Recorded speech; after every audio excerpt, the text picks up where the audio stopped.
announcements are this week. Because I was like, oh, yeah, we've got to do that. It's so funny how being like not doing SAS for 1 week has just like thrown me. And I love S.A.S.S. This is like the highlight of my week every week is being able to come on here and hang out with you guys and just like be witches and talk about witchy shit. It's awesome. And realizing like the more I talk to people that are outside of the sanctuary community or unaware that we do this, realizing how like precious this is and how cool it is that we get to hang out like this. And so I'm trying to remember that announcements are like a week ahead because the announcements videos drop on Friday of this week. So that puts us into creeping up on the Spellcraft Studio, which is on the 12th of every month. And that is for those that are enrolled in the Spellcrafters Guild. And the Spellcrafters Guild at the Resource Center is a program for those that are looking to explore their relationship with their magical practice more in depth. We kind of dive deeper into what we're doing in the greater community, and dive into the magical part of it. And the and last month when we did the Witchwork Circle, we kind of traded off. Instead of me high priestessing the ritual, we traded off among the hearth keepers, uh, and that was amazing. And because we're a community that evolves and uh, adjusts accordingly, we pivot together, we dance with our life. And we're going to just go with that. It feels so aligned to have that shared experience in ritual that we're going to start doing that for witchwork from here on out.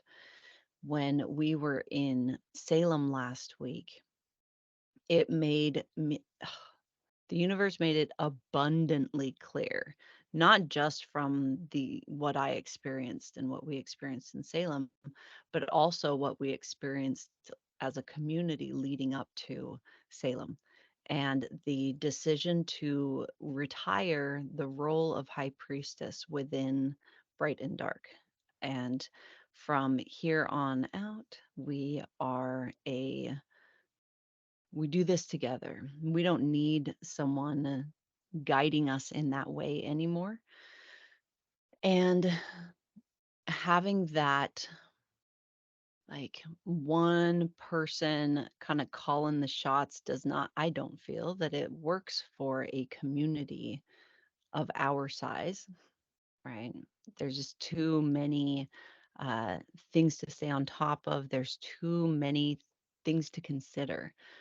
We have grown to the size that we need a group of witches that are dedicated to um, the magical side of our community. And that's what we're doing with the guild. So the guild members are now going to start rotating through the different roles of the Witchwork Circle. And when I say roles, I mean calling the quarters or elements, casting circle, doing the guided meditation, helping us through our release rituals. All of these are different aspects of the witchwork circle. And again, instead of one person doing all of it, we're going to be trading off. And I really, really love that. I really love it because it's so aligned with kind of our mission as a resource center.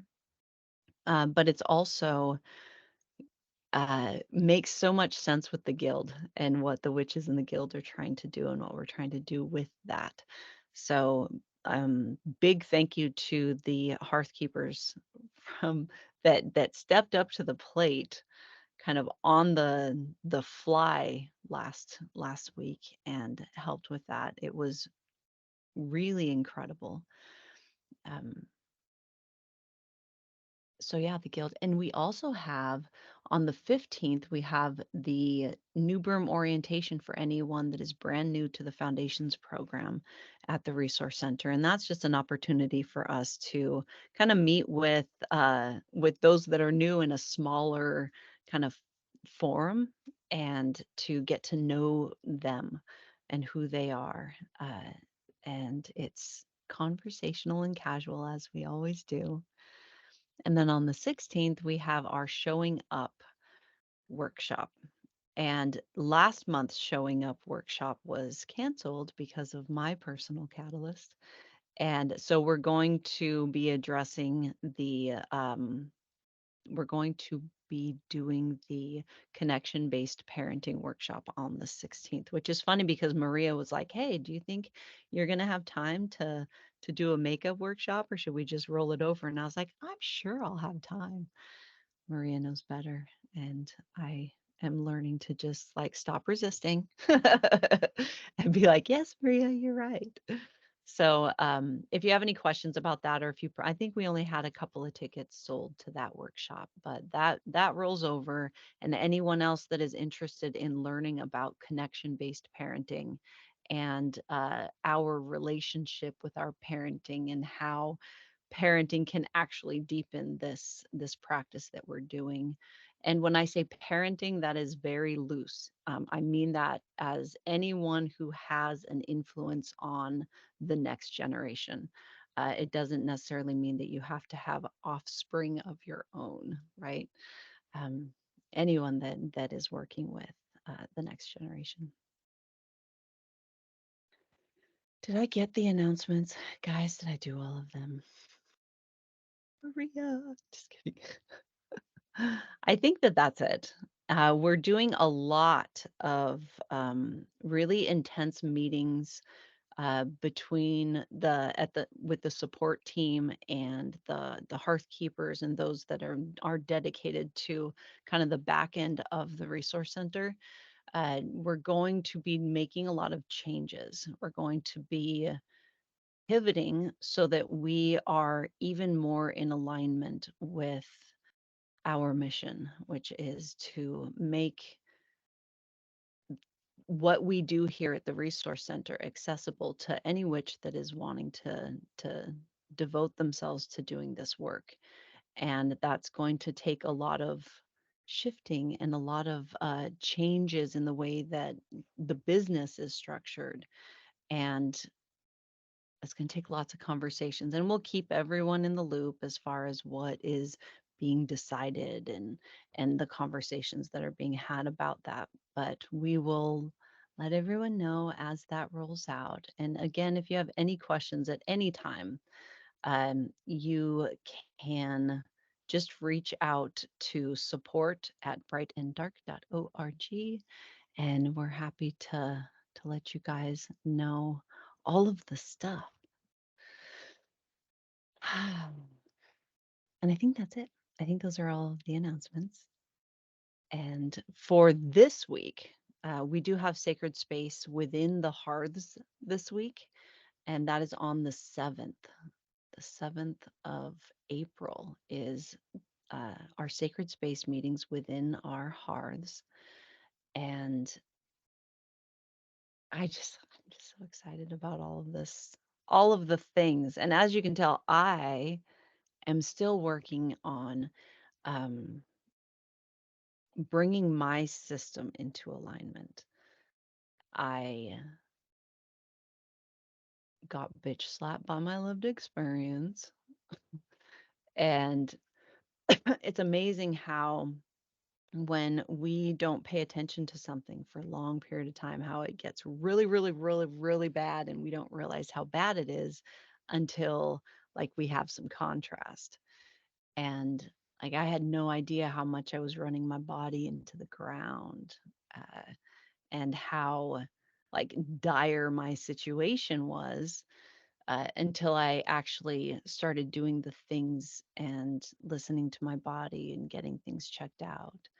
And uh, still don't have a lot of answers for those of you that I keep, you guys ask me frequently about like the health stuff that I've got going on. And it's kind of hard to explain, but it's so magically sound. What's going on makes so much sense to me as a magical practitioner, because I realized in January, it's what I was talking about, right? That my lived experience was shit, even though I'm literally living my dream and doing what I'm passionate about. I am so focused in my mind and in my energetic body that I was completely abandoning my physical experience and my physical body's experience. And I came to that realization in January and was talking to you guys about it.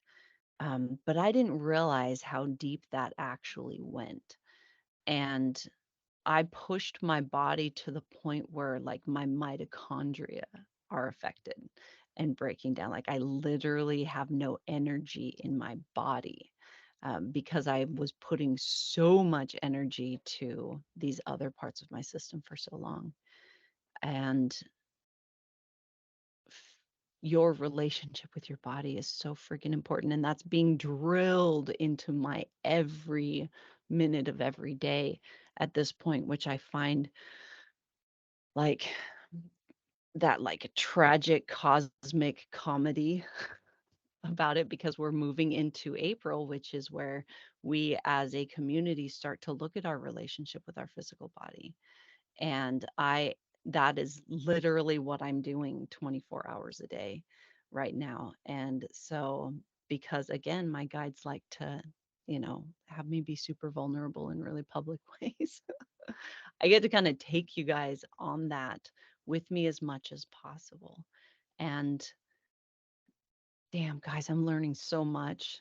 I'm learning so much that is blowing my mind, how I haven't been pumping the brakes. I've been running with the e-brake on since like October and didn't know that. I didn't know that I was doing that. And so it's like burning up everything and I didn't know that I was doing that. And look at how much we got done since October. Like a lot has happened. And now that I'm starting to like feel better, uh, I've, I've had IV vitamin infusions and all kinds of like supplements and a huge, massive care team, um, helping me figure out my body stuff. I can't imagine what I'm capable of now. I can't imagine. And I've only just started this relationship with my body and feel connected in a very different way. There's a calm and peace that I am experiencing right now that is really difficult to explain, a presence. And yeah, it's very difficult to explain. I feel like I'm rambling, guys. I'm rambling. I've been rambling for like 15 minutes now and no one is saying anything or doing. But yeah, so I've been telling everyone that my midichlorians are on strike because I've been an asshole to my body. And so they're like, fuck this and fuck you and get your shit together and then we'll talk.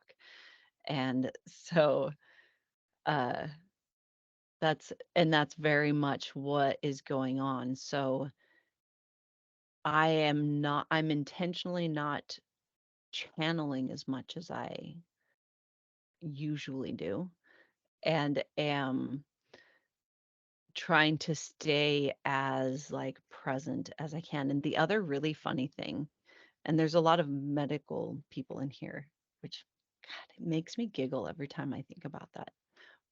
But my cortisol is not spiking, it's plateaued, and which is like weird.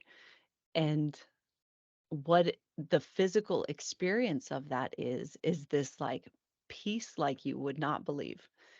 but you need your cortisol to spike in order for you to make decisions, especially decisions about your survival, like food and exercise and water and like, you know, jump out of the way of that car. I have no survival, um, no fight or flight right now. And that's really strange. Um, so, and in Salem, that's like no nerves about being in front of people, no, like I have no fucks to give medically. And it's a really interesting place to be. And from an observer perspective, um, it's like I am being my awareness is being brought to very specific systems within my body. Does that make sense? And how those systems interact, how my mind interacts with my physical body, and kind of the stuff that goes on, and realizing how I have um, chosen to not participate in the systems of my body for so long, and making the choice to participate in that system now. And so doing the food stuff, which is great. And I did, this is day 3 of yoga. I'm doing flow related movements, is embodied movements. Every day is one of the things that my amazing care team has suggested. And I feel a difference, and it's incredible. But the thing that is kind of on repeat for me, the like message that I'm getting, is that like I came to this earth, chose the human experience. I chose that so that I can participate in the system that's going on here on earth. I chose that. And that's a very big choice and a very difficult choice. But I'm here, and I've realized now I have that awareness of, hey, I chose to participate in the system of what's going on earth. And I get to decide what that participation looks like, right? And I don't know how much time I have to participate. I don't know how much time I have to influence the system with the very unique and special energy that I hold within my system, right? And I've spent so much of my life wanting to check out, right? Wanting to hit the eject button. And that last time that, I came close, I made that choice to accept life, the ups and the downs, and started on this journey of self-discovery. But now it's like not just accepting the ups and downs, it's actually choosing to live life on purpose and choosing to, again, participate in a way that feels aligned with my system, and choosing to align with other systems, choosing to participate in larger systems. Um, and that feels profound to me. So I'm going with it. But yeah, that's where I'm at. And it feels like I said a lot of words, but I don't know if I said very much. How are you guys doing? What's going on? Quiet. Hi, Maria. Good afternoon. How are you? I'm good, actually. Good. Centered. Well, I don't know what my midichlorian count is, but I feel like I have like my cortisol's it probably like too much in the opposite direction. um I'm having this like I feel like I probably go through this every so often. I'm having this like existential meaning of life time. Like, Yeah. what does it mean? Why does anything matter? Mhm. And not in like a like I'm okay, like not in the way where I feel like depressed, but in like a deep thinking way. Like, if I'm just going to the next incarnation after this, I know I'm only here for lessons. And in some ways, it takes like the pressure off of everything. And then in other ways, I'm like, why is this hard? Like, why is it so hard? Why do I have to go through it? Why do I have to do this? What's the meaning of it? Like, I'm in that type of mood. And Yeah. yeah, so I go through this periodically. But anyways, I didn't know if anyone else was experiencing that type of mood. Yeah. I Me too. Like, can I weigh in? Yes, please. I'm trying to remember to mute myself when people are talking. I'm really trying to be better, like, It's okay. participant in We this, know but we know you're trying. I am. It's just like it's just a switch of gears. Yeah, right. Of that, like, why is it so fucking hard? Um, and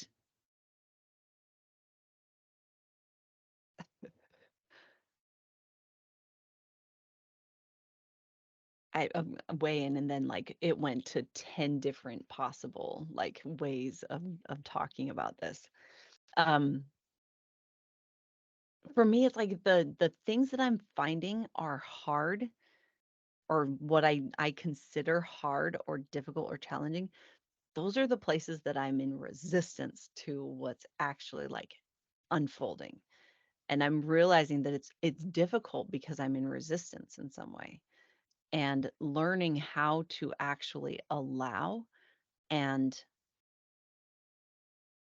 stop resisting, that is has been a big like change in things, and just hyper bringing my awareness to what that resistance is, because hard means resistance, right? Or difficult, challenging. It's like walking through the mud. It's like being pulled in 10 million different directions all at the same time, and all you want to do is just breathe for a moment, um, without some kind of obligation somewhere, some kind of pull somewhere.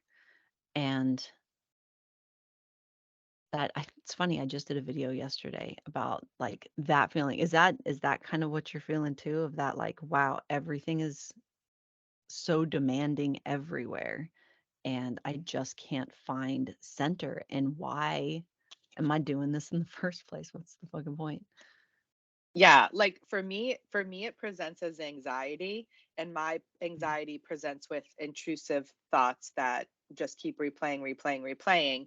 Mm-hmm. And I when I'm in that, it makes sense that I'm in resistance, like, because it is all about this theme of the release of control, and the things that I have Mm-hmm. anxiety about are all out of my control. Um, and but there's like very specific things that come up like that repeat. And so it's just and I do the shutter exercise, and but when your anxiety is that heightened, it's harder to it's like you constantly focusing back to present, which is like exhausting because it's like so often throughout the day. So I do just Mm-hmm. sit with my anxiety. I just acknowledge that I'm having it. I am able to like go on, with like my whatever my day to day is, but I know that I'm in anxiety. I know it's like affecting my body. I know that's why I feel exhausted. I know that's why my body feels tired. And I know that there will be a relief to it, but I'm very much in. So I know that it's showing, and it's like leveling up. Sometimes I'm like, what the fuck? Stop doing that. But it is. And I know it is this like release of control happening. And this is like how it's presenting in my body. So I'm still like working through it.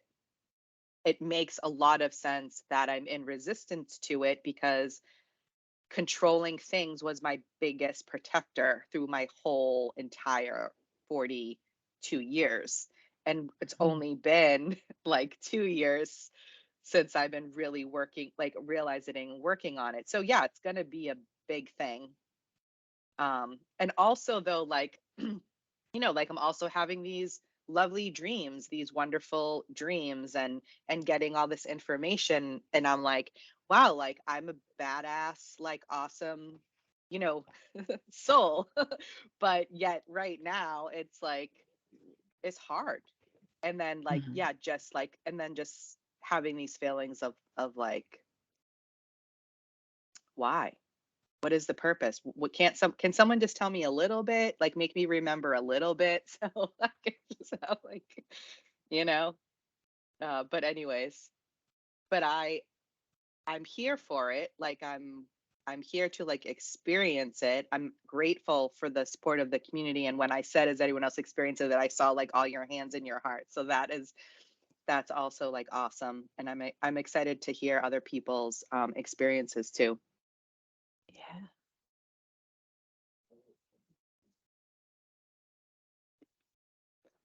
Who is next? Who is next?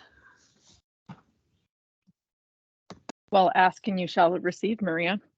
Because I basically raised my hand to talk about a very similar thing. So, of course, right? Because I'm definitely feeling in kind of, well, I'm in a similar place of that. Why am I doing the things that I'm doing? Um, and I'm also feeling, I know I felt like this after the last convergence too, of that trying to reintegrate myself back into my day-to-day life. Um, it's really, going from being with a lot of people, um, for, like a lot of the community, for a few days even, and then coming back to, I haven't even had much of a chance to really get on to Teams this week, because it was like dead dive head first back into everything. Um, and so like I'm really struggling with that, and I feel like I haven't really had a chance to decompress from coming back from traveling. And um, I'm also going to be unmedicated here for the foreseeable future, because I was informed that I'm not going to be able to get my Adderall until the end of April, potentially. So um, there's just all these things going on that I'm like, can it just go a little bit easier for me? Can't like one thing, like, again, I know that I'm going to sit through this and that I will come out on the other end of this in a whole different place, same time as last year of going through very similar stuff. I know after a convergence and after gathering of the witches, the, coming back in, but it isn't any easier. And I don't like it, but I do like it, if that makes sense. Um, so yeah, I'm struggling right now with, uh, it feels like all the things, but I know that's like a little bit of a exaggeration.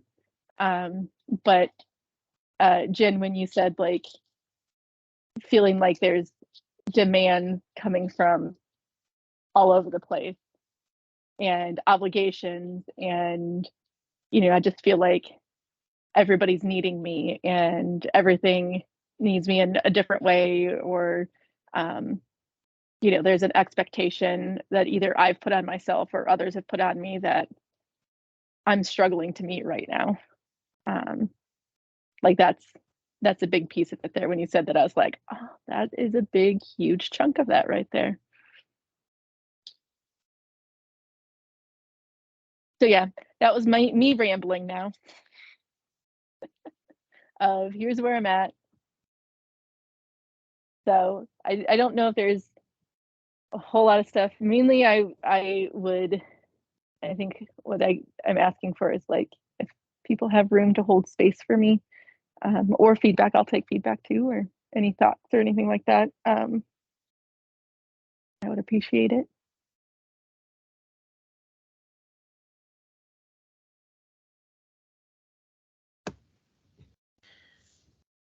Okay, so Jen Murray would like to weigh in. You did the thing. I did the thing. I'm so proud of myself. What I have been doing, because that overwhelm, like since I got back, has been pretty like it's so much. And a lot of what I'm like supposed to be doing right now is really looking at my obligations and my boundaries as far as uh, things that I obligate myself to, right? And it even like my home, I there's no reason why, because I live with three grown ass people, right? My partner, my adult daughter, and my like man child who is wildly responsible. Um, there's no reason for me to be overwhelmed with housework because all of us can do it. And I'm finding that the reason I do it is because in my head, I'm like, it's just easier for me to just do it and to not like have to show someone else how to do it or that I have to just go back and do it after they do it anyway because they didn't do it right, right? And so now I'm changing things to, okay, clearly I'm doing too much here. So how do I empower those around me to also participate in this? And that is like actually writing out my fucking complicated way that I feed my dogs, actually writing out how to the recipe for bread that my son makes his bread for work every week. Right? Isn't that cute? I used to make it for him, but then I was like, oh, I'm just gonna take a Sharpie and write on the outside of the bread machine what the formula is, and then he can do it himself, right? And so I'm looking for those ways of allowing other people to help me with things. What things am I taking on that I really don't need to? And so setting those healthy boundaries. And when something is irritating or feels like too much, bringing my awareness to it. Why is this irritating? Why does it feel like too much? Is this something that I need to set a boundary with, or am I premenstrual and just irritated about everything? Am I too just tired and need a fucking nap? Like, what's going on here? Um, because when we're irritated like that, when we're feeling stretched, it's our system saying we're stretched. And we get to choose to do something about it or to stuff it again and carry on.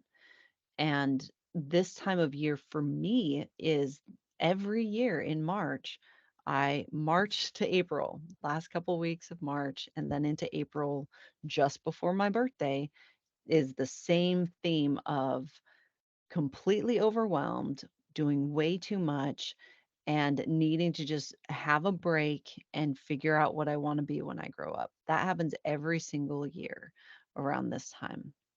And now I've gotten to where I'm a little bit expecting it. And that's why I'm like in December and January, hey guys, you might want to rest. I'm saying this to myself because I need to remind myself that in the dark times we rest because overwhelming times are coming.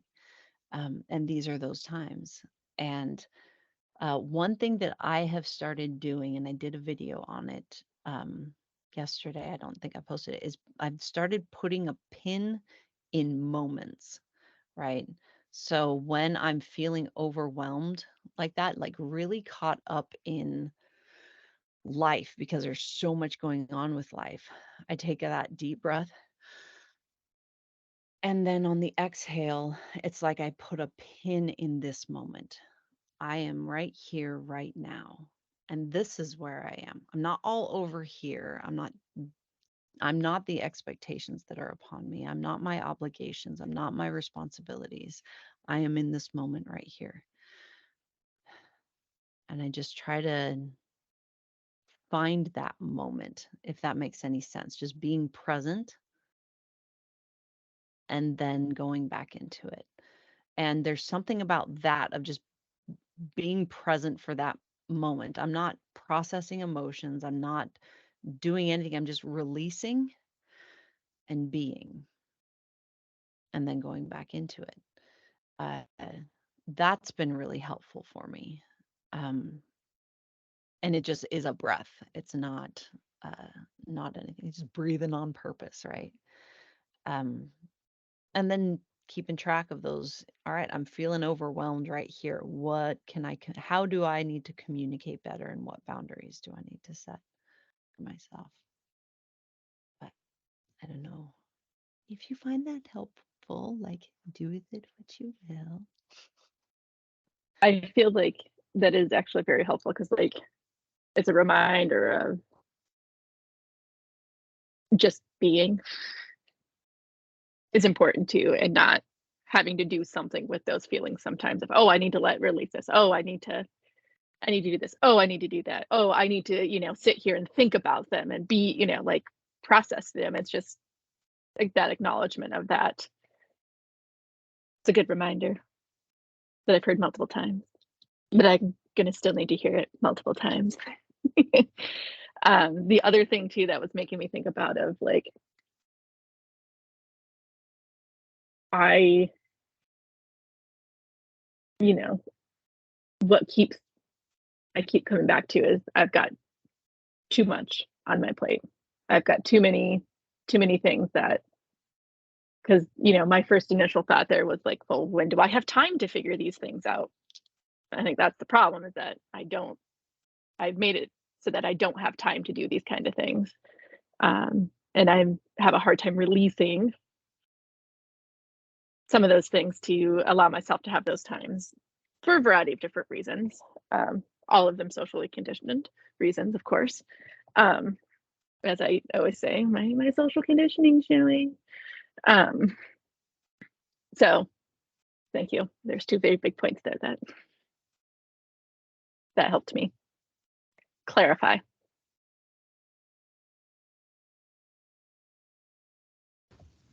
Now we have Jen Lee.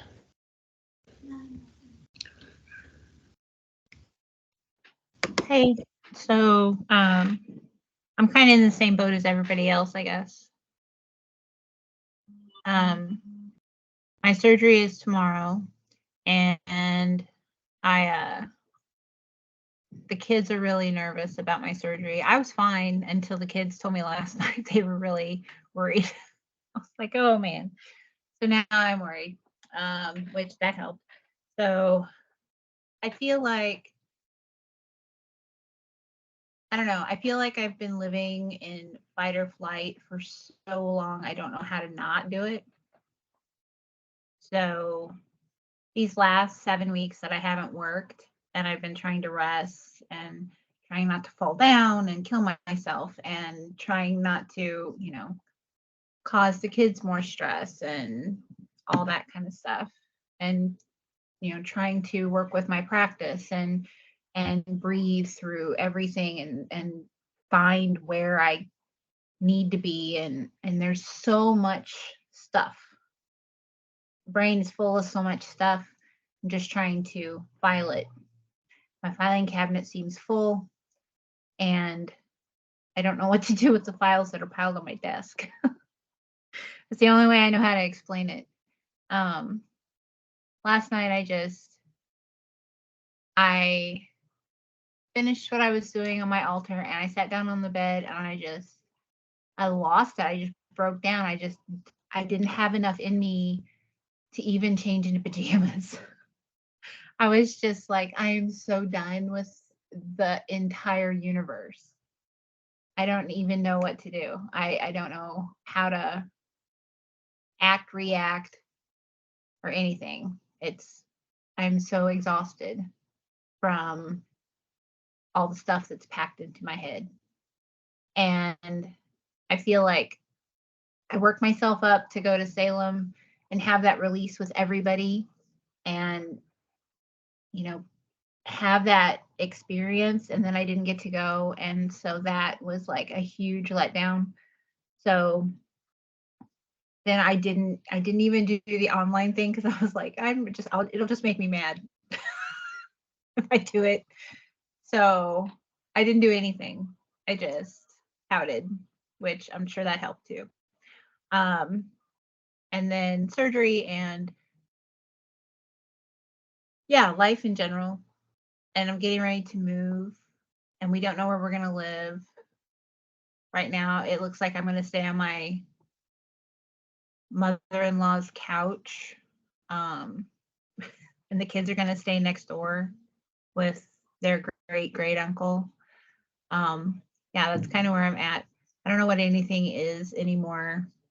I'm just like, I have no control over anything at all. And it's making me want to jump off a high bridge. That's kind of where I'm at this point. And it feels like spring should be this, coming into.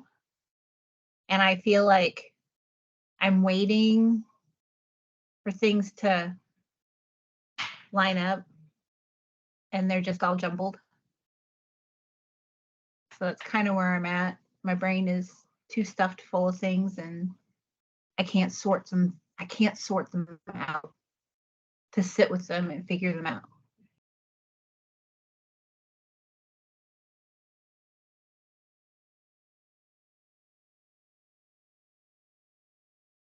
Are you wanting feedback?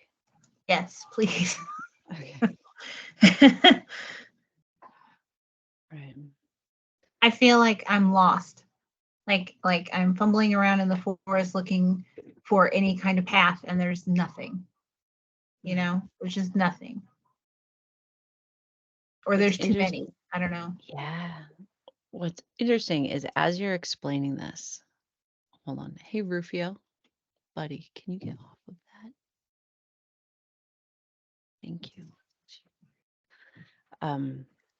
I got this image of you walking in like a clearing, and this clearing, you're supposed to be planting this garden, and you have these instructions that you were told needed to be done, and you have this like handful of seeds and they're all mixed, and Yeah. like this bowl that's filled with seeds and they're impossibly mixed together, and you are sitting there trying to figure out, how do I plant this garden, how do I grow this food, how do I provide for my family and Mhm. my way. And sitting there,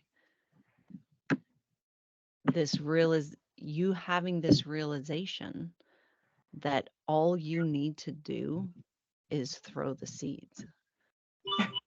It's not, you're not at a place that sorting through them all is going to even make sense right now. And that sometimes trusting that what will take root, and it will be in the place that it needs to be, and that is the best that you can do right now, and that is enough, is the impossible position that you kind of in this moment. Thank you, Rufio, for Yeah, accentuating that. that's exactly what I feel like. And that's, to me, because I'm such a control person, I need to sort things and have compartments. And so to me that's terrifying. And it feels like I'm going to miss something important. Like I'm not going to complete something, or something's going to get missed. And it'll be something that was really, really important. So, yeah.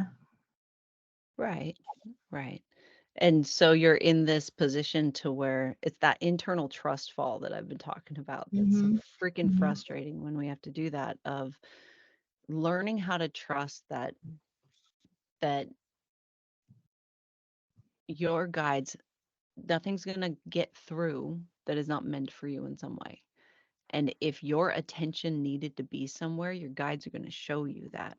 It's going to be all up in your face. There is no way that you can make a wrong decision right now. It is a matter of putting one foot in front of the other and just doing the thing. Mhm. You have somewhere to go. It might not be ideal right now, um, but life does unfold in ways that we can't even imagine. As long as we are open to it and are in that place of receiving,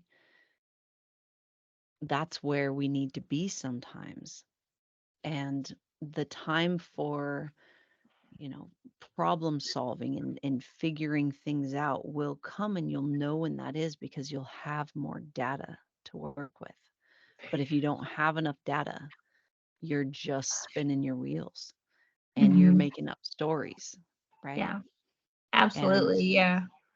yeah, we don't have the energy to be making up stories or trying to engage with stories because they're not real. What's real is where you are right now and the decisions that you make right now and in this moment, and trusting that if something is important, it will come forward. And if something is missed, you will manage it.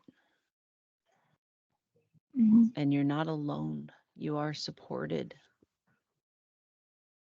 You don't have to make the decisions on your own. You have counsel. It's Yeah. just so hard when we've never had that to learn how to actually use that tool, Right.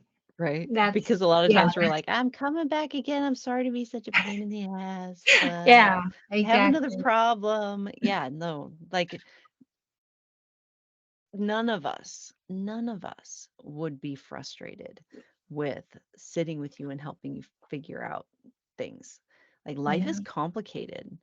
And, as a mom that has been in that situation of having like 3 kids and nowhere to go, nowhere to be, no friends, no family in town, the backseat of the car is about as good as we've got for a bed tonight. Like I've been in that position. Mhm. And like I wouldn't wish it on anyone, but there's clarity in those moments too. There's things for us in those moments as well.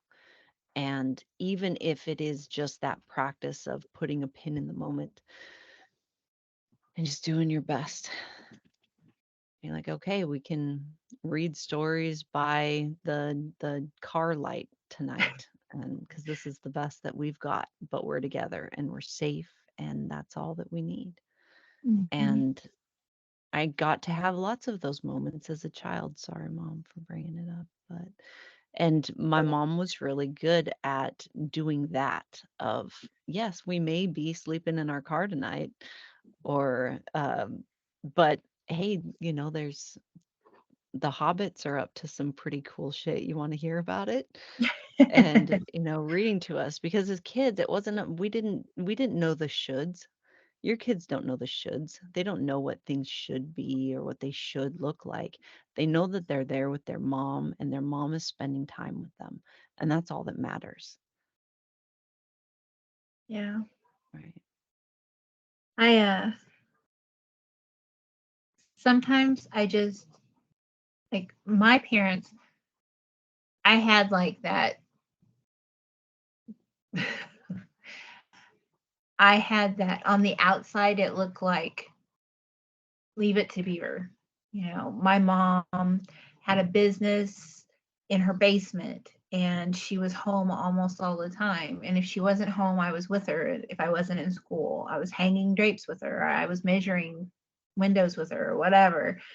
And, I worked in the basement with her, and my dad worked out, and they had a house and they paid all the bills, and we had enough food and, all that stuff. And I feel like where I'm at, like I have failed. Like I haven't done that. I don't have a house that's mine. I worry about, are we going to have enough food? Am I going to make pasta again tonight with butter? Yay.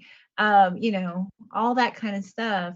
And as I'm doing my shadow work and coming up with all these things that sucked about growing up with my parents, because they were so intent on providing this idyllic picture, but it wasn't that picture. The picture was just on the surface. There wasn't anything behind it but just glass. There wasn't any emotion behind it a lot of times. Or my mother was so exhausted she couldn't do any of that. And I don't want to be that person. So, on one hand, yes, I want all these things that my parents provided for us because it made me feel safe a little bit, but it also made me feel confused because everybody was so unhappy, you know? So I'm kind of at that point where I want to be happy. I haven't been happy in a long, long time. And so I want to be happy because I want the kids to see that. I want them to see that, when you live a full life and you do what you want and you complete things, and I don't know. There's too much stuff in my brain, Jen. Oh my Too God, much. I want to weigh in so bad on this though. Go ahead. So what I'm hearing, that whole like leave it to beaver illusion of, Oh yeah. your parents have it all together. Your parents have all the answers. Everything's fine. Everybody's happy. This is great, right? That's an illusion. And that was an Yeah. illusion that was fed to us. That's not Mhm. real. And there's a part of our social conditioning believes that it's real, and we're still holding ourselves to that standard, right? You're still holding Right. yourself to that standard of, I should have a house, I should be happy, I should have, the picket fence, and my kids go to the best schools and blah blah blah. Right. No, you shouldn't. No, the fuck you shouldn't. Who says that you should? Like, who said that? And it's like it's holding us to this fucking impossible standard, and is the Mhm. root of so much stress. Like, it's like you're a fish and you're being told that you have to climb a tree in order to be a good parent. Mhm. And that's not the work. There isn't in, how do I get this illusion? How do I get the house? How do I get the happiness? The work there is in, why do I believe that I need this? That's where the work is. Yeah. Why is it stuck Because, in my head? yeah, Why can't I get rid why of is it? it there? Right, Yeah. exactly. Yeah. And, I keep going back to that. right. I see And, it for what it is, and then I keep going back to it. You know. and I'm going to dig deeper with that too. Is that with that illusion, the house with a white picket fence illusion, where, mom and dad are blah, blah, blah with their twin beds in the same room and right? Um, Mhm. of mom is always happy, and mom can take on everything, and mom can do all of the things, and mom has no needs, and mom never cries, mom never struggles, mom has all of the answers. That's bullshit. And feeding that to our children is toxic. It's setting them up for the same illusion and having to fucking deal with that when they're an adult. You have the opportunity to be real with your children. And this is, I get something that I definitely go over with the connection based parenting is, be a fucking person, be a person, a whole person. Communicate and share your experience with your kids. Talk to them about the decisions and things that you're needing to figure out. Give them the opportunity to help and to think about things, to brainstorm with you. Let them know that you don't have all the answers, but you're going to do the work to figure it out, right? And that you can figure it out with them, and they can participate in their life and in the decisions that are being made, because your kids are, you have older kids too, right? You've Mhm. got teenagers. Yeah. So they're Yeah, my they're at that youngest is 12. age. Yeah, they're at that age that it's really important for them to see what is an illusion and what is not about being a parent or being an adult. Yeah. Just because you're 18 doesn't mean you know what the fuck you're doing. Like, most definitely not. Even though you have all of these expectations. And just because you're a Mhm. mom doesn't mean you know what to do. And letting them know that, hey, I'm feeling overwhelmed and I'm kind of stressed out. And I'm learning how to set healthy boundaries with my time and the way that my mind goes. Like, include them in that. And Yeah, I mean, that's kind of what I was doing last night. I talked to them about, I'm having surgery tomorrow or Monday, and I'm going to be down for about 3 days. So you guys are going to have to put dinner together and help me with the house and make sure you get up on time for school and all that kind of stuff. And then they were like, "You're not going to be able to do anything? What are we going to do?" And then they started freaking out. I'm like, "Calm down, you guys. I mean, I've left you alone with your brother. You're okay. Calm right, down. You're freaking me out." right. And so then they were like, "Anesthesia, you can die sometimes." I'm like, "Okay, we need to back up a little bit. I'm just having my gallbladder out and a biopsy done. Right, This is not life-saving surgery here." But, right. you know, and then that made me think, what have I done wrong that they're so freaked out about this? Well, So, some of that's the stuff, though, is this is a time that you get to empower your kids. You get mhm, to show them that they are capable of setting alarms for themselves. They are capable of, you know, putting food into the oven and turning it on. Like, we can set them up to make it to where it's easier for them to make this transition. But mhm, this time that you're needing this like extra care is an opportunity again for you to empower them, but for you to continue this, right?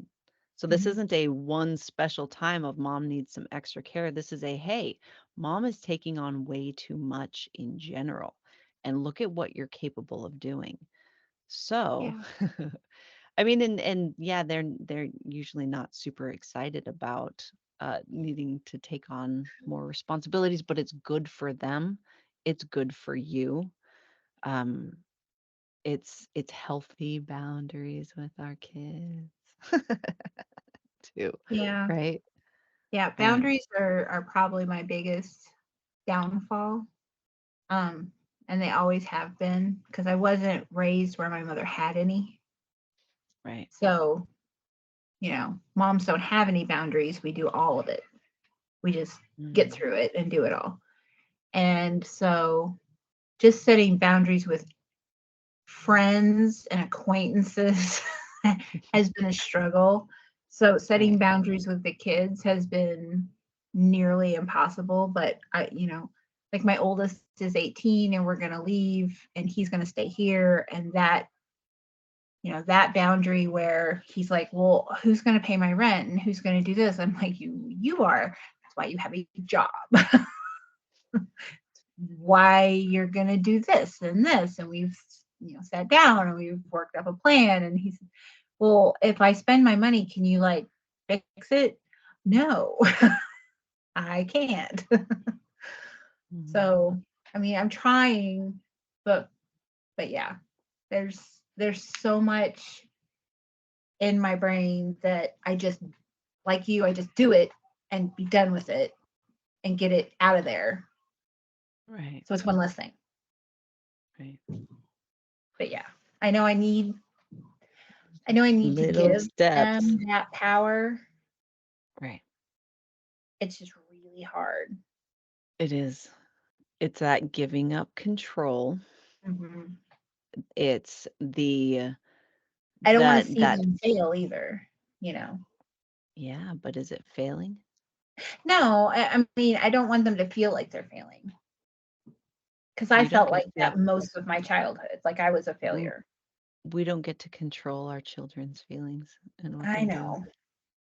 I know. It's so hard though, isn't it? It's It so is. hard, but we can't protect our kids from suffering any more than we can keep ourselves from suffering, right?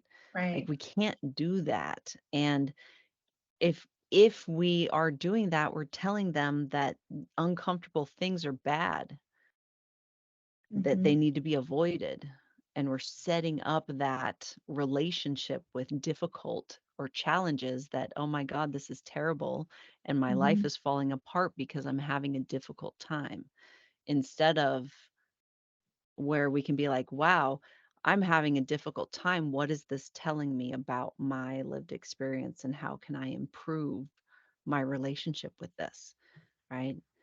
So Okay. teaching them that challenging things are an opportunity for us to rise up and to show ourselves what we're capable of and opportunities for us to do it better.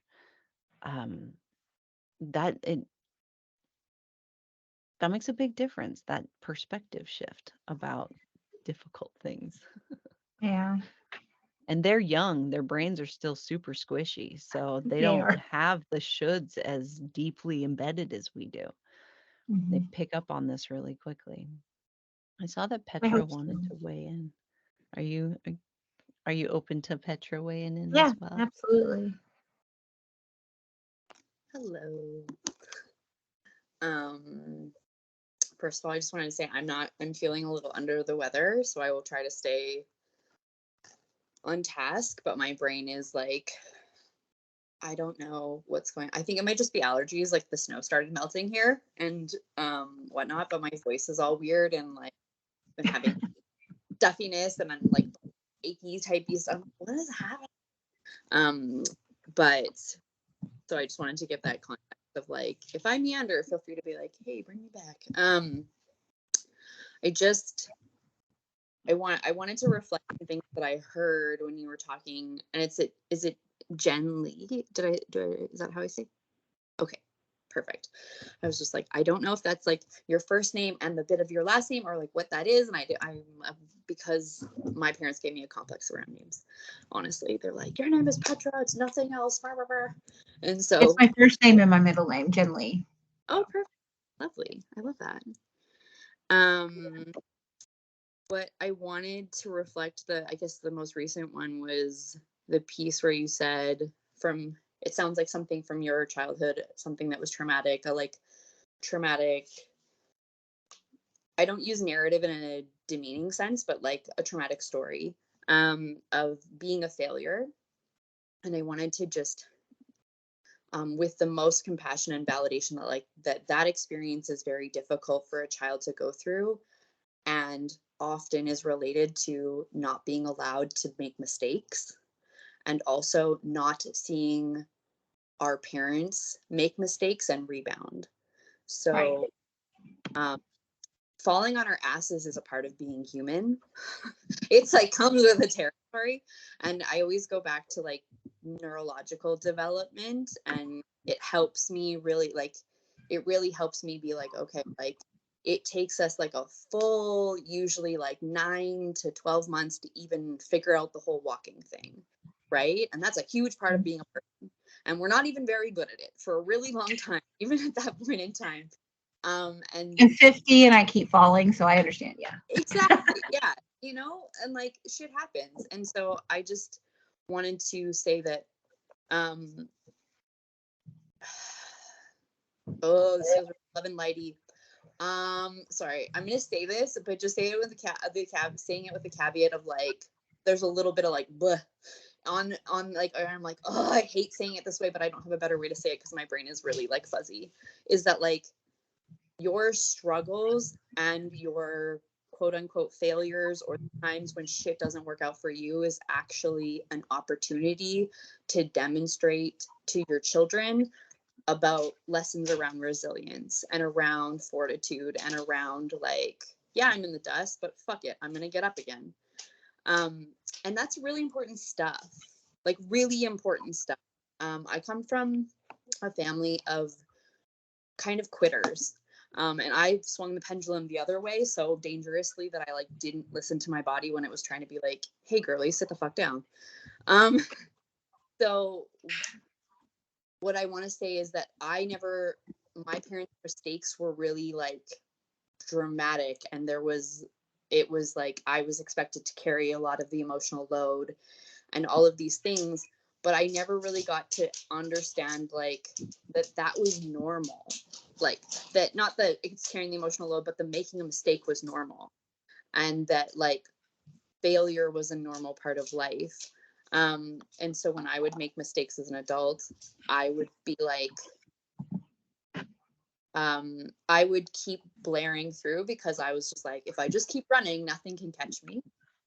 But whilst being saturating and marinating in shame and holding those things alone. So I wanted to just also reflect that, like, thank you for sharing these things, because that is a huge part of healing kind of this condition we have around being a human being, around just like, you're gonna fall down a lot. Like that's the whole gig. Like falling down is guaranteed. The getting up at a certain point becomes something we choose, right? Some people have things that they fall down from and they're not able to get up because the world isn't structured in a way where we care in community for one another. And so I just wanted to say that I think it's really brave and really important to highlight the ways that I imagine that you are changing the narrative of your ancestral trauma, even just now, today, in talking about all of this. I'm like, I don't know that for certain, but I'm like, based on like how we all kind of grew up and like what it sounds like your parents were very like, here's the aesthetic. We will never talk about any of the bad stuff. Yeah, that is really important. And I also, there was another piece where you said, what if I done something wrong? Because your kids were upset. And so I wanted to say that you're not failing because you're as a parent, because your children have emotions. They're supposed to have emotions. They're supposed to have an emotional response. They're allowed to get sad and angry and scared and all of those things. And that will never be a failure on you as a parent. That is an indication that they have a pulse. And I think that's a really important piece, because like so many times, especially in our society, in Western society, because of Victorian parenting, because of so much stuff, is that like it's this children are seen and not heard. And that is where those conditioning pieces are even coming in that statement of like, you're feeling a failure because your children are not automatons. They're not robots. They have an emotional connection to you, and that is okay for them to feel those things. And also it's okay for you to be like, shit, that's kind of overwhelming. Like that all of those pieces are completely human and normal. And that the thing that makes somebody a secure parent, I hate the word good, but like a safe parent, a parent that their children feel like they can connect with, is that like, despite things being like this, that there's connection throughout the valleys and the mountains, both, right? And you kind of even talked about that with your own childhood about, pardon me, about, like your parents essentially having zero energy for your emotional needs. And I think that all of our parents, like kind of the previous generations, were sold this like, if they have food, if they have it like a roof over their head, if they have it, they have all these things, they have toys, then they're good. And the truth of the matter is that we're social emotional beings, and if our emotional needs are not met, we actually are very far from good. And it's very traumatic for us, because we need comfort, we need emotional security, we need the ability to fall down and have someone be like, I'm right here, what are you gonna do? Okay, you're gonna get up, how are you gonna do that? Like, how do we do this together? Or to know like, hey, you've fallen and you're too far gone, I'm gonna pick you up, right? And I think that that you're undoing a lot of things in this,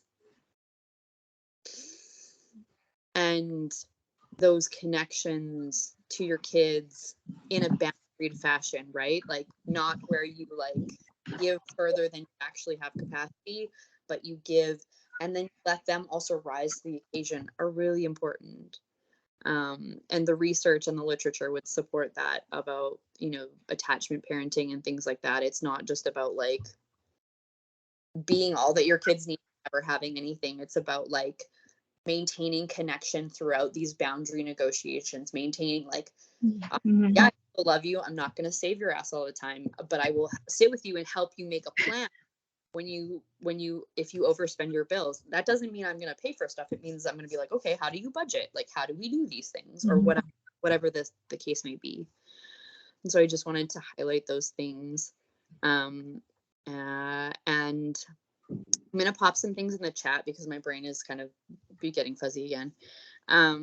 About just people were kind of talking about these general themes of like, from my perspective, just listening to everyone, the things that kind of really kind of came to the surface were feelings around being overwhelmed and lost and feeling really in our minds and experiencing a lot of like really noisy mental chatter. And as someone who I've always had a noisy brain. And the way that I I learned, feel that. yeah, I'm like, Jennifer's like, I get that. Yeah. Yeah, we're all like, yep. And I think that that's a function of society these days, is like that we're not really taught how to connect with our bodies in a safe way. And so I'm going to pop some links in the chat about just like somatic experiencing exercises and different things like that, different ways of like really simply getting in the body. And I think that that is something that's super important. It's something that I've found that's very functional and very helpful. Even I think I've talked about this before, but the practice of orientating just like is where you just like sit where you are and you look at the four corners of the room that you're in, or you look at the horizon and you scan it slowly. That's something our as mammals and as like animals, our brains developed to do. All animals do that to soothe themselves. And it's something that Mhm. bring you into the moment and signal safety to your brain and to your nervous system really quickly. Like, I'm here, and there's actually no, even though my brain is going a million miles a minute and is telling me everything's very dangerous, there's actually no physical threat. Like, I'm sitting in my office, I'm looking at the sky, it's very blue, things or whatever. Okay, like hey, I'm actually not in danger. Good to know. And sometimes those thoughts Mhm. need to be engaged with, and sometimes they just, to me, I'm like, when my brain gets really busy, I'm like, nod to my inner critic, being like, I used to call my inner critic, I still do sometimes, my inner herald. Like, it was being like, hey, you're dysregulated. It would start getting real mean, and I was like, okay, wow, that stung. I need to go sit down somewhere and stare at the sky for a couple minutes. I need to like pat my body down and be like, I'm here, this is where I am. Like, I need to get in a hot bath to like soothe my nervous system, or do some yoga, or go for a walk to downregulate my amygdala, whatever the heck it is. Like, there's tons of different things that we can do to kind of like drop into the body. And I also want to say, for people who spend a lot of time dissociating, know that sometimes dropping into your body can be overwhelming. And so anything that I'm like, here, this is a resource. There's a thing in somatic experience that's called titration. It's like basically you do like little bits. And so if you try to do something and you're like, whoa, that's actually way worse, and I'm like, everything's really loud and it's really overwhelming, that's okay. Do what, when that happens, if you have an instinct to do something, like an impulse, go do that. You're like, I just want to go to my phone, I want to call a friend, I want to get up and go have a snack, or I want to whatever, because it's too much. That's totally okay. Just listen to that impulse, because your body actually knows what it needs to soothe itself. And that's often why sometimes coming from the mind into the body can help us. And also knowing that we spend a lot of the time in the mind, or dissociating even past the point of the mind, where we're like somewhere in the ether. Sometimes that can make being in the body really challenging.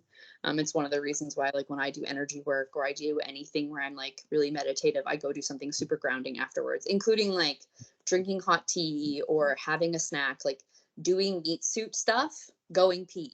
Those are really grounding activities, right? Like, you're connected to the body when you do those things. And so I just wanted to say that. And the other one piece that I'm going to put in the chat as well is TED Talk. It's an hour long from Liz Gilbert. She's an author. She did the Eat, Pray, Love thing. She's that one, but she's much more than that. I love her very much. She is a really neat human, but at the beginning of the pandemic in March, she did this talk, and she kind of talked about, everyone was kind of freaking out last March, like not last March, but the March 2020. Previous, yeah. And she talked about kind of like how like we are the descendants of people who survived. So no matter what has happened, we have resilience, whether we really feel like it or not, because the people that made us. That was like, that's a very short snippet of kind of what she said, but I found the talk really grounding and really reassuring in a very, very scary time. And so I'll put those in the chat. And I just wanted to say thank you. Thank you, Petra.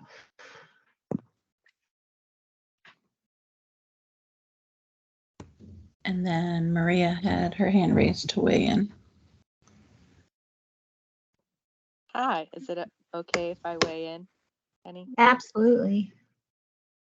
So I have a strong reaction to the word resilience. So my boundaries got a little hot there, but thank you, Petra, for bringing it up. The reason why I have a strong reaction to resilient is because that's what I identified as through like all of my young adult and teenage years of like, oh, you're gonna go through all these hard things, but you're resilient, so it's okay. And I'm not saying I'm not relating this to what Petra was saying. This is just my own, like totally my own experience. Because I just think sometimes people talk about this resilience, and I feel like there might just be a lot of associations, social constructs around what it means to be resilient. And I've been deconstructing my relationship with being resilient. Like I said, like how I think I survived my childhood and teenage years was because of resilience. So I mean, I do think there's something to be said about it. Of course there is, but I think what I didn't get was like the social or the emotional piece. Like, just do the thing, get up every day and do what you're supposed to do and reach your next goal and just keep going and going, because like you're resilient, so you can do it. But I didn't get the emotional support with it at all. And so just like an awareness around what that word might mean. It can mean like different things to different people. And I think as an American, sometimes we have this like pick yourself up by your bootstraps and just do it. And I was very much that kind of person. And so I just wanted to offer that, like, I do think that it is a wonderful thing to have that example of like an adult that is resilient. But I just think like now I'm aware, I'm more aware of like how I'm going to move through those things, a little bit more aware of my emotions, that like it, that while you're doing it, while you're doing the thing, it's okay to be scared, it's okay to be sad, it's okay to be angry. And that like part of just being honest, like kind of what Jen Marie's saying, like just to be, or I think like what she was saying, like just to be human, like we have all these feelings and these feelings get associated as like good or bad. So that's all. I just kind of wanted to add that in. What when you were talking, Jenny Lee, is what I was thinking is like when you're thinking about the like fear and is like, is there a perception there of what does that mean about you if you like don't do the thing, you know? Like if you didn't do the laundry, you didn't do the laundry for a week, and then like, is there perception about what that might mean about you? And then is there some shadow work maybe like within that? I know, and I only say that because I know there is for me, like, oh, if I didn't present, my house was, clean, what does that mean about me? And I can like thinking on it, I can directly link memories from childhood about being with my peers and thinking like they had so much more than me, and I better present myself in this way, or it means that I'm not as good as them, or um yeah, or getting teased, or I don't have as much money as they do, or and what does that like mean about me?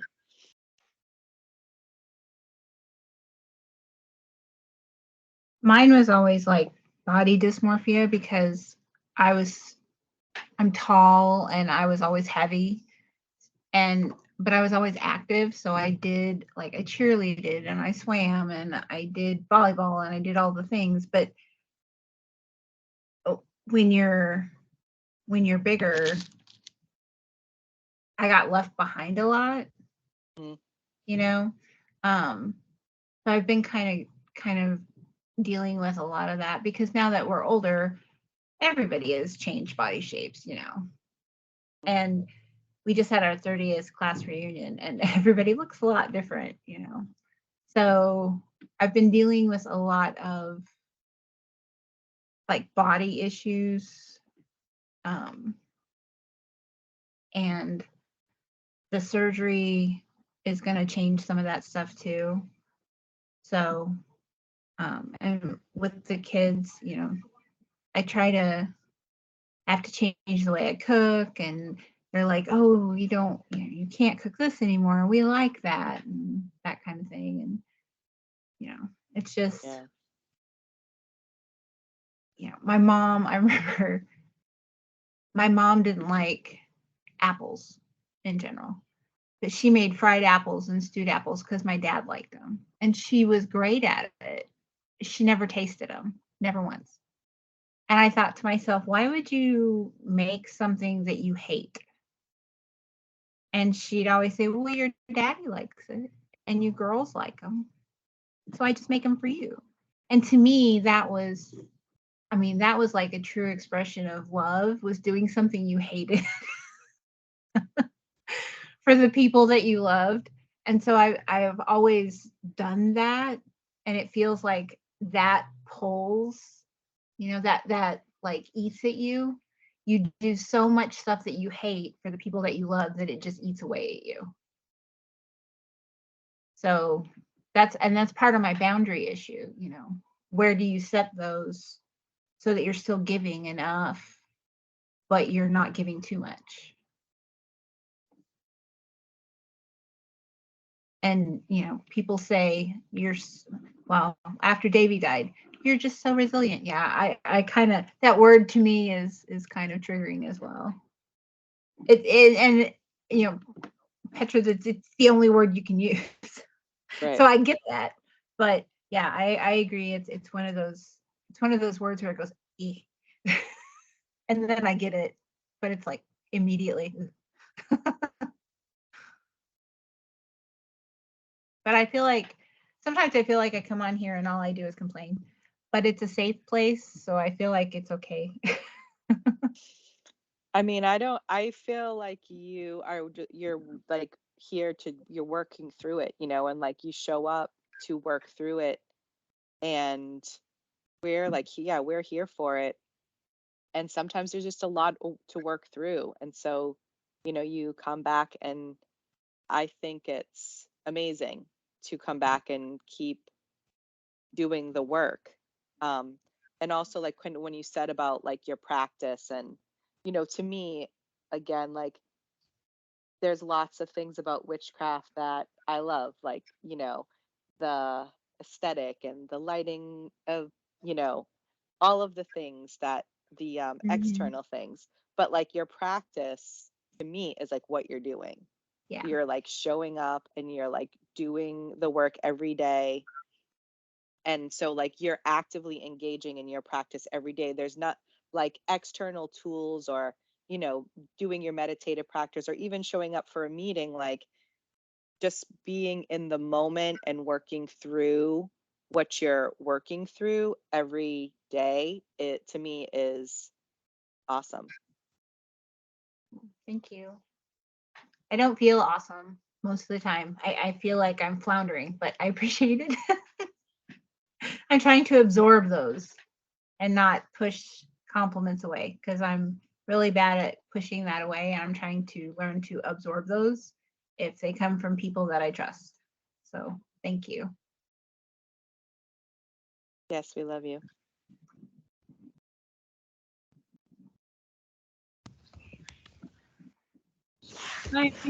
I'm done, and unless anybody else wants to weigh in, I'm all done taking up all the time.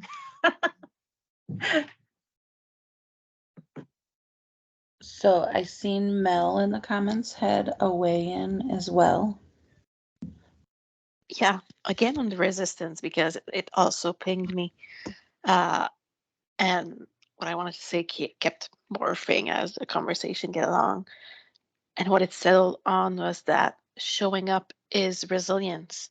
I don't know if I said resistance or resilience, but showing up for yourself, that's the resilience. That's the thing. And I feel like resilience is like this umbrella term, and that in it we do include like coping mechanisms, which are not always healthy, or don't want to say good or bad, but we all know that some coping mechanisms are icky. But within this resilience, you would have those coping mechanisms. You would have those tools that we develop to help ourselves. And there's a bit of tangling somewhere in there. But yeah, because I think I got pinged because for me, resilience has been a big thing because it's the one thing that if someone tells me that I'm resilient, I will go, yep, absolutely. That's one I will not argue. This I can absolutely deal with.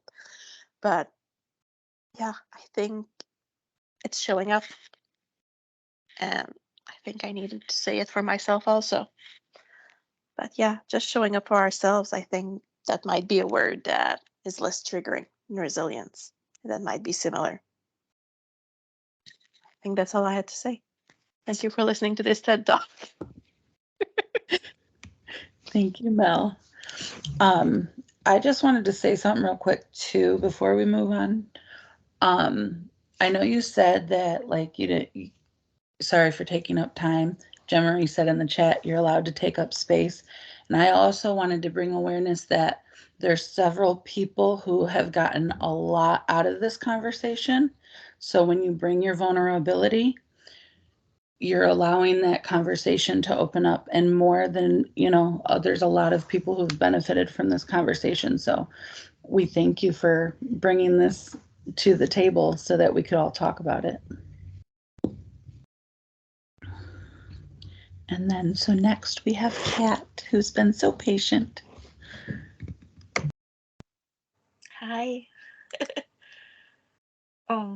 Yeah, I'm feeling like a lot of everybody in the group that I just feel overwhelmed, especially recently.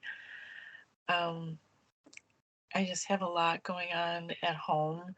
I try to set boundaries, but my boundaries are generally not respected, and that makes it really difficult.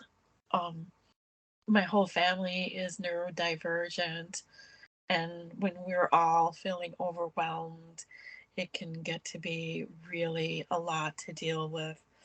My husband works, and then that's about all he can handle is working. And so I don't really get a lot of help from him around the house as far as cleaning, cooking, picking up after himself. It's a lot. And then my son is too, and he's finishing up his last year of a program in school where they teach him job skills and life skills, and he's going through a transition program, and that overwhelms him. So he too comes home, takes a nap, and is struggling to maintain and get by, and I'm left picking up the slack of both of them as far as our household goes. But I am overwhelmed, and unfortunately my brain has a mechanism set up where I get overwhelmed. It decides it's done. It's just done. It's like it gets overwhelmed and it just forgets things. It drops things. It just mentally cuts things off. Like I struggle to remember my work schedule. I put in reminders for myself on my devices, but at the same time my brain physically struggles to handle information and process it, because it's I always compare my brain to a computer, because in a way it really is. I have way too many windows open. My processing speed drops, and sometimes windows shut. And when I go through that, it really is a struggle on my whole mental health. Because obviously my mental health is off from everything that I'm dealing with, but then to just start forgetting things and being careless, because my brain, that part of that care brain, is just not present and accounted for. And I find myself doing things where I just have so much going on, I miss things. And then I feel upset with myself, and I come down hard on myself for um forgetting that I work at 8:30, and my it's like 8:15. My husband's like, "Don't you work in 15 minutes?" And I'm like, "What?" I'm like, "Oh crap."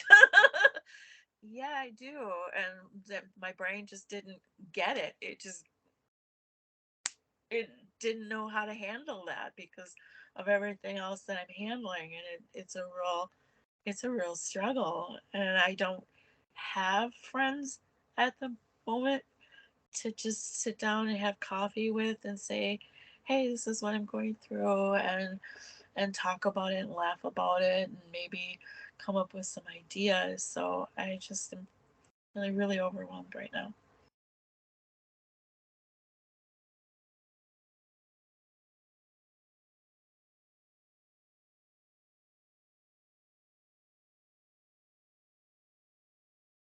Does anybody want to weigh in?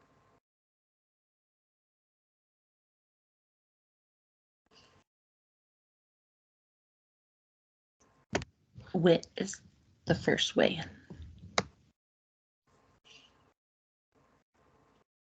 Kat, I relate to you so much on a lot of what you just said. I feel like I've been running into that too, where I feel like, oh, I closed a window in my brain and that was a super important thing that I needed to keep open. And now I don't remember how I got to that thing. And my history was deleted too. So good luck pulling it back up.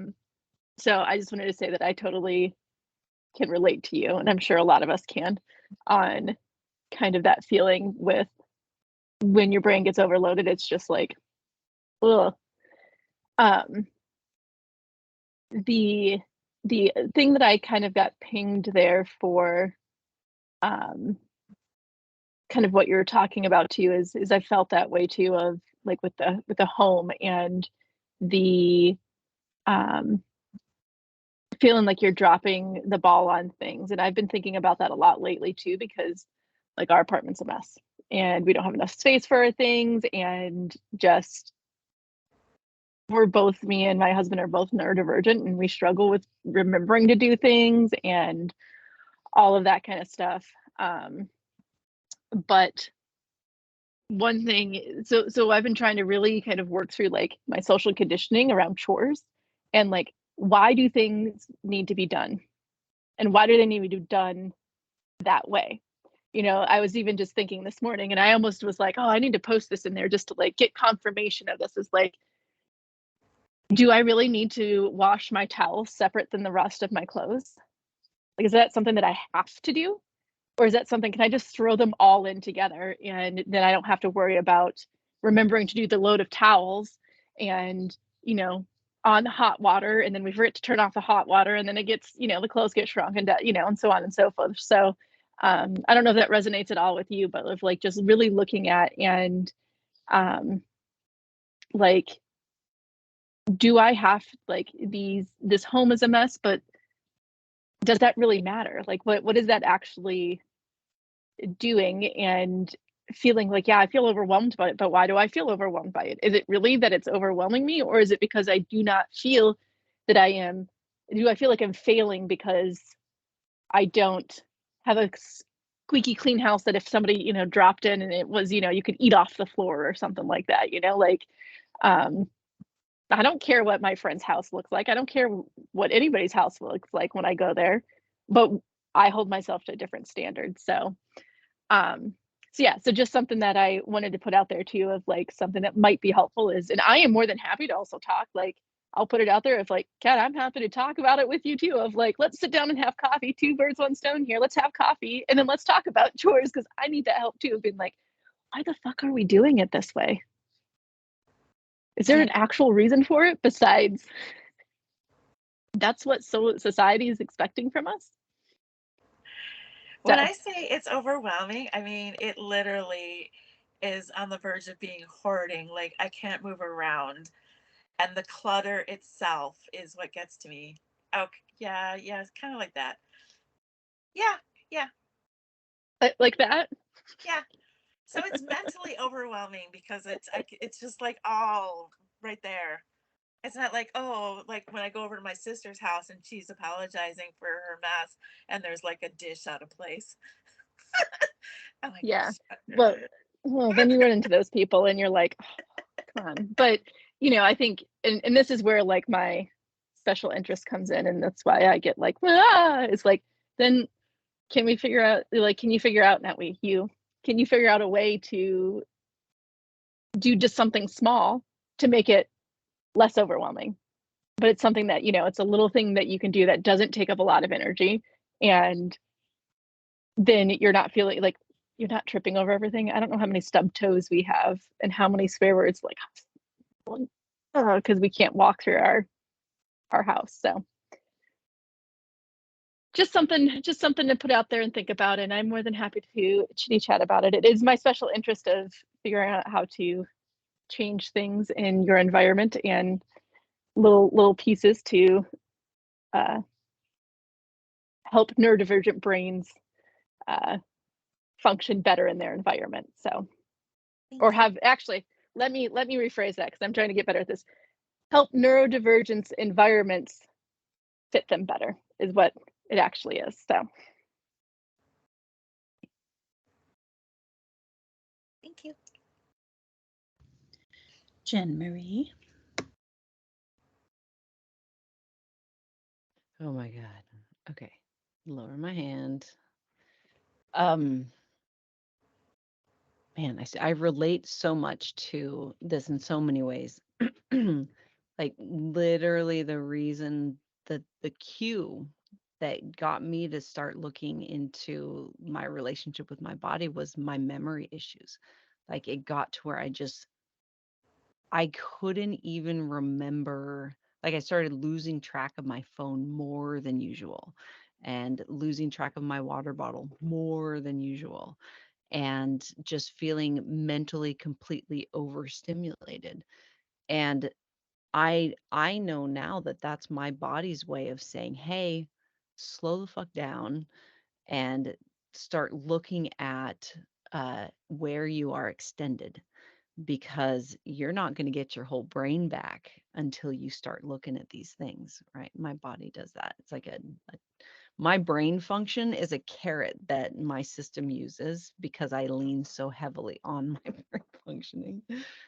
Um, but the other thing I love that Whit brought that up about our environment, uh, how we tend to have expectations about that. But it sounds like what you're in right now is this state of overwhelm because your base is not cleared, your foundation isn't cleared and you don't know where to put your feet because it's filled with things that are no longer of use to you, that you don't even know if it's useful because you haven't had a place to just pause and look at things because it's overwhelming.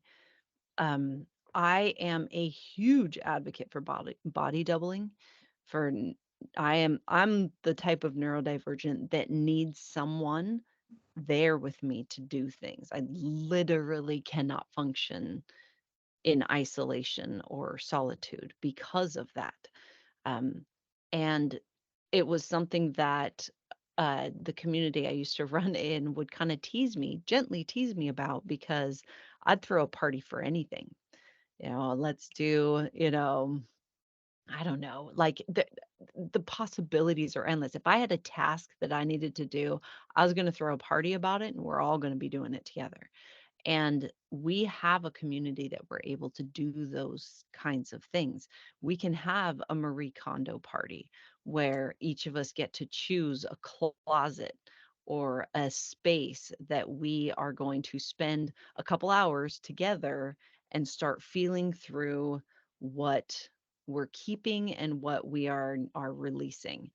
And if that's something that feels like a need for you, you have a place at this table. You can make a request like that. And I have closets I would love to body double with someone and kind of go through. And I'm sure there's more of us that have that as well.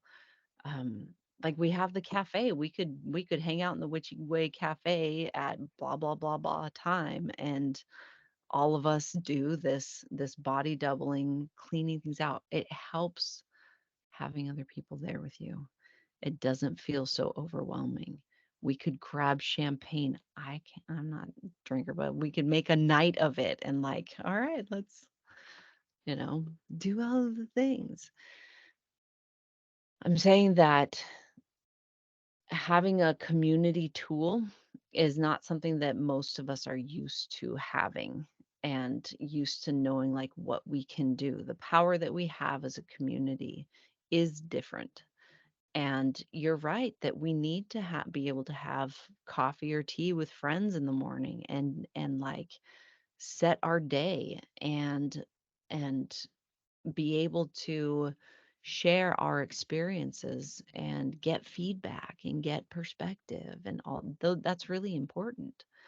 And like that is it's funny, that is Karen's passion, is having a space for that to happen. And that's where the cafe was born. I love you, Karen. um so if you're needing that, fucking dial in because it's there every day, just waiting for you to show up and have coffee and or whatever and do the thing. We just have to face the danger rush of do I do it or do I not do it? What if I show up and nobody's there? Blah blah blah blah blah. I had that happen I one morning.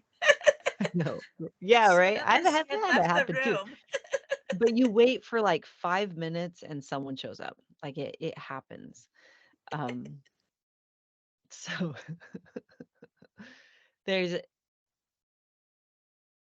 like I love that you feel so safe in being vulnerable about this because so many of us struggle with these sorts of things. And when your living environment or your base is full, uh, it makes sense that it affects our system, right? And this isn't something that has to be done overnight. This isn't something that there's any kind of rush to do. There is no shame involved in it, doesn't have to be. Um, it's a process and it can be a really cool connective process if you want it to be. It's one of those just like reaching out and advocating for your system, being like, hey, I need this, who all is available at this time on this day, and it can be that thing for you should you want it. So I love you, and I totally pulled the Six of Swords when you were talking, and it's all about transition and moving and going to a new uh, place of release and releasing what was before. So I thought that was fun. All right, I'm done. Thank you. Okay, so I'm going to do something. Petra has a weigh in, but I want to do a little something dangerous-y, although it's getting easier. We got about 9 minutes left, and I do have to spend time with my little before our next meeting.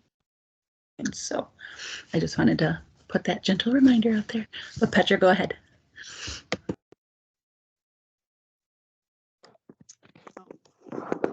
I actually I meant to put in the chat. Sorry, my brain is like totally fried at this point. That it wasn't actually a weigh-in. Jemry kind of caught all the things that I was gonna say. And then the only other piece that I put in the chat, Kat, is that Casey Davis, also known as Struggle Care, on TikTok and Instagram, has like a bunch of. She has ADHD and then had like postpartum stuff, and did it, and is a mental health therapist and talks about. See, this is the part where I'm like, my brain is turning into goo, and you can see it in real time. She talks about like neurodivergent cleaning hacks and different things and stuff like that. So she's really lovely. But I just wanted to just say, give people an update on Tika, if that's okay. My dog, she had her ultrasound, and the ultrasound is all clear except her chest X-ray. There was like something fuzzy, which the vet is like not super concerned about. Is going to talk to one of the big, the guy who owns the clinic, who's been practicing for like 20 years, about it. And I should know like kind of middle next week, like what the plan is, if it's like surgery or what the heck is going on. I think that that's what we're trying to do. But I just wanted to update everybody. I have really struggled to make the GoFundMe, and I know that it's a trauma thing. It's a like asking for help and space. Like I'm always like really like fine to take up space when I'm info dumping about things that I find super interesting, but being like I am vulnerable and have a need is like super weird. So I'm still working through that. It will eventually happen. But I'm trying not to like force myself and trying to sit with the parts of me that are like recoiling from the thought of like asking people for help in that way. So I'm just going to open it up in like a baby step way to say if anybody wants to like support in a non-financial way in terms of like energy or just um like good intentions or healing intentions or things like that, I am open to that. I am going to also like be really specific along those lines because I have some pretty spicy guides. And so I have my shit set where it's like only what is safe and kind of like supportive of me, and then my energy sometimes is like a prickly like fortress. I don't mean to be scary or weird, but I've had people pull for me when I've forgotten to like kind of let down the drawbridge to be like, yes, this can come through. And people are like, I was gonna probe, and then I just kind of felt like I shouldn't. And I was like, yeah, you shouldn't. I don't know totally why, but like you just shouldn't. Because I'm very intentional about those things. But I'm open to like supportive energy, healing energy for me and for Tika. And just like, I have a trauma anniversary on the 11th of waking up in my life off of a medication. And so it's just like this time of year is just like, whoo, it's spicy vibes. So I'm just, yeah, that is kind of all my brain can come up with because I think my fever is coming back. I think I'm gonna have to go to the clinic today. I think I might have pneumonia. I'm gonna be really honest. So I'm like, I need to go get this checked out. But I live in Canada, thank goodness. So anyway, that is all. Thanks, team.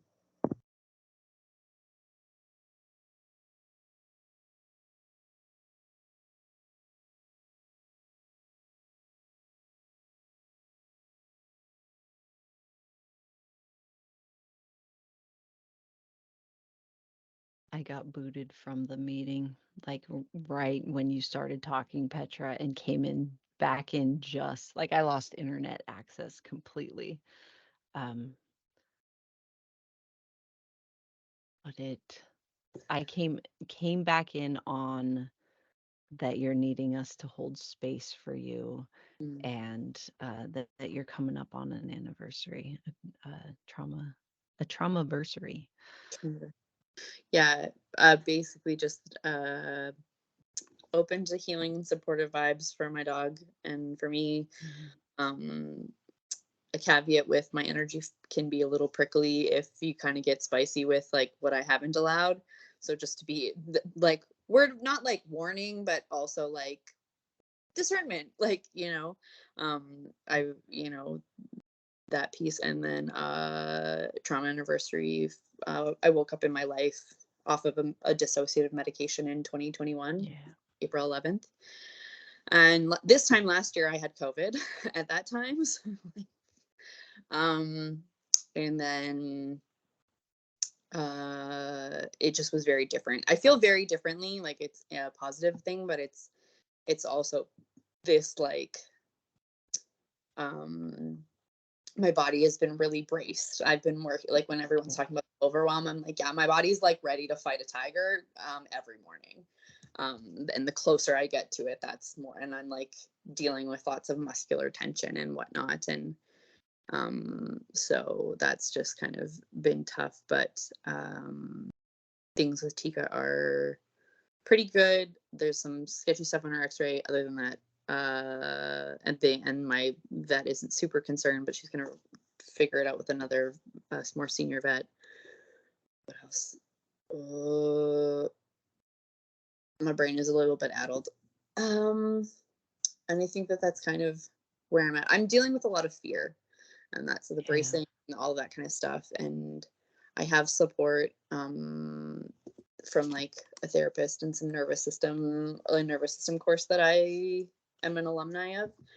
And so I think just I wanted everyone to know, and I wanted I have parts that are like, they're gonna think you're weird because you haven't made the freaking GoFundMe yet. And I'm like, I don't think that's not true, but I'm gonna say it so like bring context so that like that part of me that's like being really critical can kind of chill out. And now my ear is ringing. Anyway, wee. I am going to be dealing with a lot of very similar feeling signatures over the next couple of weeks. May I hold you when I process those things and hold that space with you?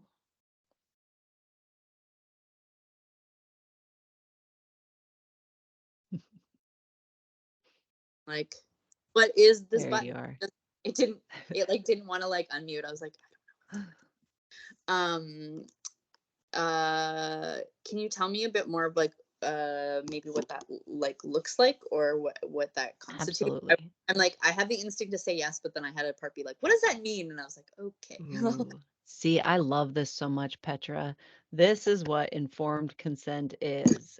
We are all allowed to ask for clarification when someone requests consent for something, by the way. Hmm. What that looks like is um, that pinning exercise that I've been doing Mhm. uh, with processing fear and trying to stay very present, and working with mugwort. One of the puppies is struggling with health right now too, so lots of very similar moments of being very present with processing those emotions. Mhm. And when two witches are processing very similar things like that, you're able to hold them as you do it as well. It's like creating that positive containment bubble of, hey, I'm processing this too. I'm thinking of you.